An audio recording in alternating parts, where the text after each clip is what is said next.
Ito yung ibinaba natin last time na ating ni-refresh. So schedule ngayon ng tune up.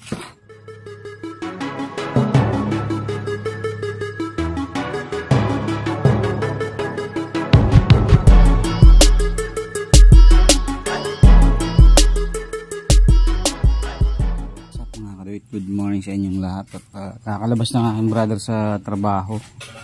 So ito yung ibinaba natin last time na ating ni-refresh. So schedule ngayon ng tune up. Check natin kung nagbago yung tappet clearance niya. I-tune up natin. Ayos naman takbo. So medyo hindi na siya talaga sobrang ganong katahimik katulad ng Mio ko dati. Higpit yan. Gusto ko bumili ng Mio ulit eh. Panglaro lang. Higpit yan. Yan tama. May barako. Laruan maganda pa yan. Laruanin ko, kakabit ko yung 59 ko dyan. Iyan ko yun, lalabas ko mamaya yung barako.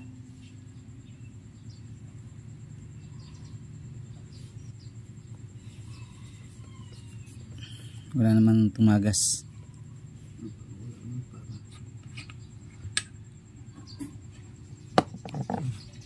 Gantapal lang is mukha. So change oil muna kasi yung ano natin, mga ribaba nandyan yan.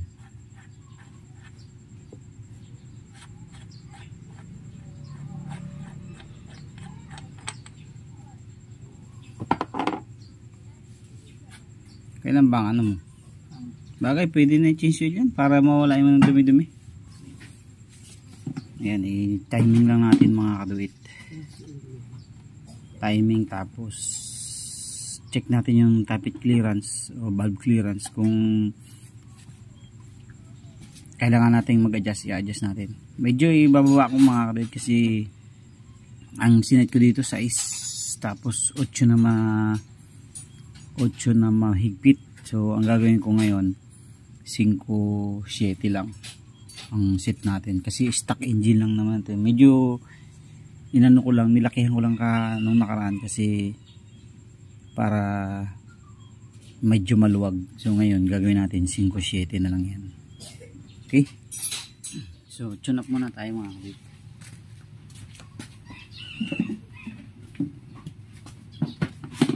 Na timing na natin, asset na yan sa top dead center. So sukatin lang natin kung nagbago ba.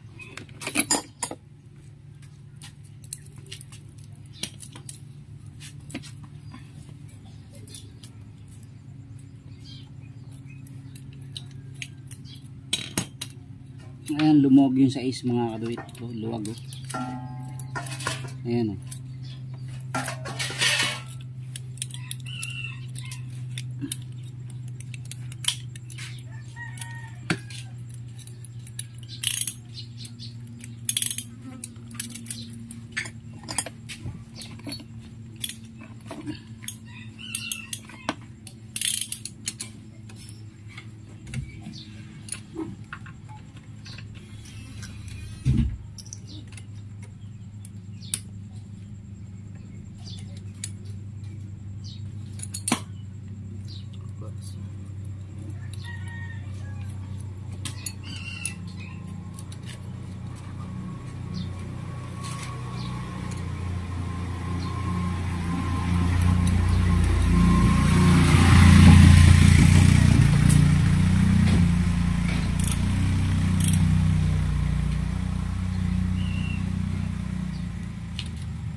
5 mga kadoy, 5.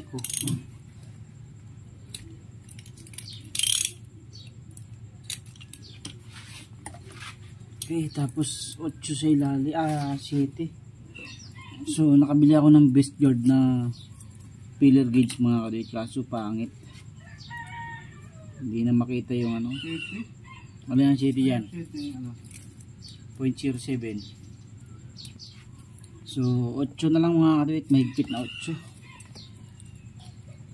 Ayan o, lumuwag siya o.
Pa.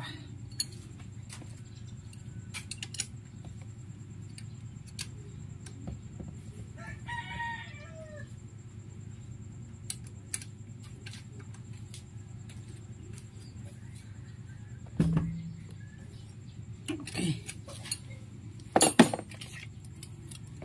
So, ang ginawa natin ay 5-7 lang ito mga kaduit. Para hindi sobrang malakas agas. So yan, okay na mga na-tune up na natin, tapos change oil na rin para matanggal yung mga dumi-dumi sa loob, kasi last time gusto niya i-change oil, sabi ko wag na muna. Ano nga natin yan ni-refresh? Miyerkules namin ni-refresh, May 1. Tapos ngayon ay May 5. So naka 4 days ng takbo. Medyo malayo-layo rin ang takbo niya eh. Ilang kilometro ba sa inyo? 20? Oh, 20. 40 siya balikan. Kaya naka almost 40, 80. Naka 100, almost 160 mahigit na siya na takbo na kilometer simula nung na-refresh natin. So gagamitin kasi namin to papunta ng Quezon sa May 16 ng gabi, kaya pinapa-observe ko sa kanya kung may mga kailangan pang ayusin, kasi malayo ang biyahe namin eh, 300 kilometers simula dito hanggang sa amin. Nagre-ready na rin ako. Nagpalit ako kahapon ng mga gulong. Yung bago mga gulong natin. So, biyahin na tayo. Wala tayong 4 wheels eh. So, nagpalit ako ng gulong kahapon. Ayaw magpaiwan dun sa Nagpalit agad ako ng pangunahan. Sayang makapal pa pala yung pangunahan ko. Kaso hindi, ang tingin ko kasi manipis na, kasi ang umbok na dito, parang bukol-bukol na siya. Parang hindi pantay Oo. Di, tsaka nararamdaman ko pag naliko tapos parang madulas. Parang na gano'n, parang madulas nga, kaya sabi ko, pinaltang ko na. Ayan lalim pa ng mga spike niya. Kaso din nga ito, nakaangat to. Tapos ito parang bukol-bukol to. Kaya siguro pag naliko na sulit na sulit mga kadoy yung gulong ko. Ayan hindi pa ito pa guhitan ng gano'n. Ito makapal pa IRC nga lang, kaya ayaw kasing ipaiwan ni boss doon ako nagpapalit kay boss eh. Sabi niya dalhin mo yung gulong mo huwag mo iiwan yan dyan. Ang hirap nga naman magtapon ng gulong, kaya ayan. hindi sila nagpapaiwan. So yan, nakapagpalit tayo. Nagpalit tayo ng 2 gulong pang ready natin sa Quezon ride natin. Quezon ride. So yan, chichinsil lang yan mga kaduit, tapos mamaya pakinggan natin yung tunog after matapos. Okay na mga kaduit, ito na yung na-tune up natin. Off mo nga, off mo. Okay, start.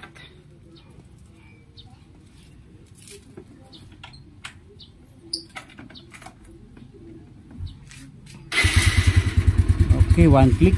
Sa dati hindi yan mapaandar ng ayos ng maganda sa umaga dahil singaw na yung valve. So ngayon parang nagbalik sa, nawala yung kalansing, no? Binabaan ko ginawa ko 5-7 lang yun. Okay, so tapos na, nag-change oil na rin kami, tune up. Kaya observe mo na lang para bago bumiyahe.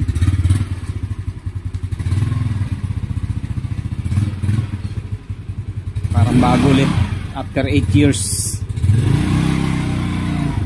Okay, ingat. Thank you very much.